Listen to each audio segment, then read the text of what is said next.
cells are living, long, spindle shaped and have plasmodesmata। ठीक है, लंबी होती हैं, ठीक, टेपरिंग होती हैं, और इनका अपना साइटोप्लाज्म होता है, इनका अपना न्यूक्लियस होता है। देखिए हमने इसमें न्यूक्लियस एब्सेंट बताया था, लेकिन इनमें न्यूक्लियस प्रेजेंट होता है। और इनके अंदर प्लाज्मोडेस्माटा होते हैं, इनके अंदर प्लाज्मोडेस्माटा है, जिसके माध्यम से ये अपने पदार्थों का आदान प्रदान एक्सचेंज करती रहती हैं, आदान प्रदान करती रहती हैं। किसके साथ? सी प्लेट्स, सी ट्यूब्स के साथ। ठीक है, तो इस प्रकार से कहता है कि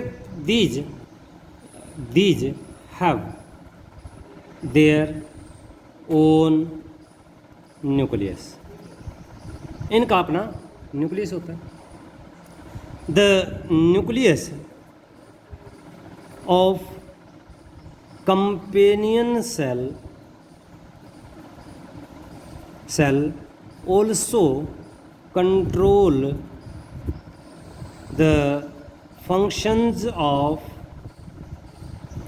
sieve tubes।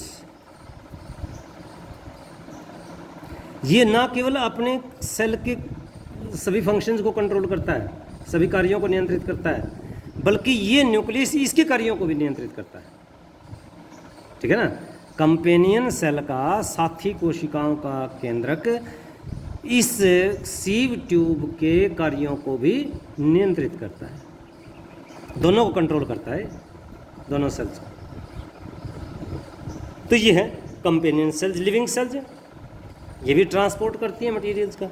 Third one is the phloem parenchyma. The cells are living, having dense cytoplasm, and these cells can replace any of the component cell when it break down and take up its functions। कहता कि ये जो companion cell है, ये किसी भी component की cell का कार्य ले लेती हैं। कब? जब वो टूट जाता है। मान लीजिए सीव ट्यूब टूट गई, तो ये जो पेरेन्काइमा सेल है वो यहाँ सीव ट्यूब आगे बन जाएगी। कंपेनियन सेल टूट गई, वो पेरेन्काइमा कंपेनियन सेल बन जाएगी। ठीक है, और जो सेल कम हुई पेरेन्काइमा की, उसकी जगह पे सेल डिवाइड हो जाएगी, नई सेल बन जाएंगी। ठीक है ना, सेल उतनी ही रहेंगी। और तो इस प्रकार से ये साइड पेरेन्काइमा जो सेल्स होती हैं। और चौथा इसका कंपोनेंट है फ्लोएम फाइबर, फ्लोएम रेशे।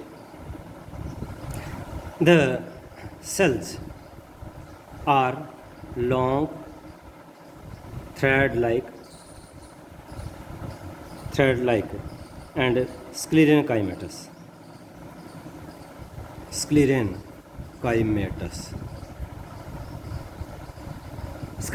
सेल्स होती हैं, means dead sales.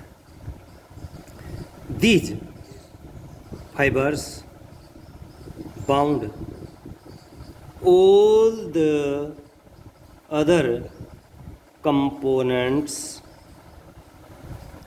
of the phloem together। क्या करती हैं? बाकी के तीनों घटकों को आपस में बांधे रखती हैं। ठीक ठीक है ना, एक जगह पे बांधे रखते हैं। जैसे यहाँ पे 2 3 4 ये ले लें, 3 कंपोनेंट हो गई है। इन 3 कंपोनेंट अगर वैसे रखेंगे यहाँ पे खुले तो ये कभी भी कोई भी कहीं भी निकल जाएगा, लेकिन अगर इनको बांध दे तो एक यूनिट के रूप में नहीं काम करेंगे, है ना। तो इस प्रकार से ये पेरेन्काइमा जो है, जो स्क्लेरेन्काइमा है, वो इनको आपस में बांधे रखता है। तो ये है जाइलम और फ्लोएम। इसके बाद आता है कि एपिडर्मिस। अब अगर हम रूट का स्ट्रक्चर देखें, रूट का टीएस देखें, ठीक है, तो रूट का टीएस और वीएस आप जो है वो फिर कल कराएंगे।